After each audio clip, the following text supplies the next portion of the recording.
नमो नमः। महाभारत ग्रंथ के बारे में आज सभी लोग जानते हैं। साथ ही शायद यह भी जानते होंगे कि इनके रचयिता कौन हैं।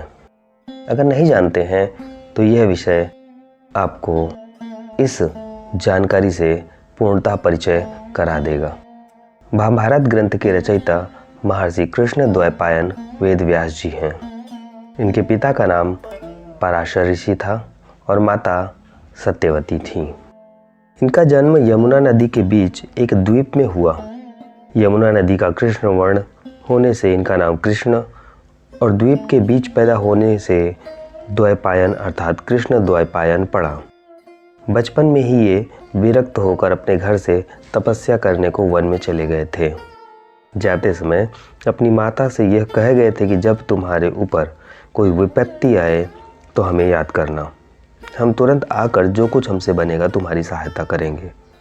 तुम किसी बात की चिंता नहीं करना, सुखपूर्वक रहना। इन्होंने बद्रिका आश्रम में जाकर तप करना आरंभ किया। अतएव इनको लोग बादरायण भी कहकर पुकारते हैं। इनका जन्म कृष्ण अवतार से पहले द्वापर युग में हुआ था। इन्होंने संसार में घूमकर वेदों का खूब उपदेश किया, इसलिए लोग उन्हें वेद व्यास भी कहते हैं। पैल, वैशंपायन, जैमिनी और सुमंतु इनके 4 बड़े शिष्य थे। इनमें पैल को ऋग्वेद, वैशंपायन को यजुर्वेद, जैमिनी को सामवेद और सुमंतु को अथर्ववेद की शिक्षा इन्होंने दी थी। इन चारों शिष्यों ने चारों वेदों को पढ़कर संसार में वेदों की शिक्षा का खूब प्रचार किया। इसके अलावा व्यास जी ने और भी बहुत से शिष्यों को वेद की शाखाएं, उपशाखाएं पढ़ाकर उनमें उनको निपुण कर दिया। वेद में निहित ज्ञान के अत्यंत गूढ़ तथा शुष्क होने के कारण वेद व्यास ने 5वें वेद के रूप में पुराणों की रचना की, जिनमें वेद के ज्ञान को रोचक कथाओं के रूप में बताया गया है। और इन पुराणों को उन्होंने अपने शिष्य रोमहर्षण को पढ़ाया। पौराणिक महाकाव्य युग की महान विभूति महाभारत, 18 पुराण, श्रीमद् भागवत, ब्रह्मसूत्र, मीमांसा जैसे अद्वितीय साहित्य दर्शन के प्रणेता वेद व्यास जी थे। श्रीमद् भागवत गीता विश्व के सबसे बड़े महाकाव्य महाभारत का ही अंश है। संस्कृत साहित्य में महर्षि वाल्मीकि के बाद महर्षि वेद व्यास जी ही सर्वश्रेष्ठ कवि हुए हैं। इनके लिखे काव्य आर्ष काव्य के नाम से विख्यात हैं। एक समय इनकी माता सत्यवती को बड़ा संकट पड़ा। उनके वंश में कोई निज संतान न होने के कारण राजवंश डूबा जा रहा था। सत्यवती ने उस समय इनको याद किया और अपनी प्रतिज्ञा अनुसार ये अपनी माता के पास तुरंत हाजिर हुए और उनके संकट को सुनकर उसका दुख निवारण किया। इनकी बुद्धि बहुत तीव्र थी। इन्होंने ऐतिहासिक, अति उत्तम और बहुत बड़ा ग्रंथ महाभारत बनाया।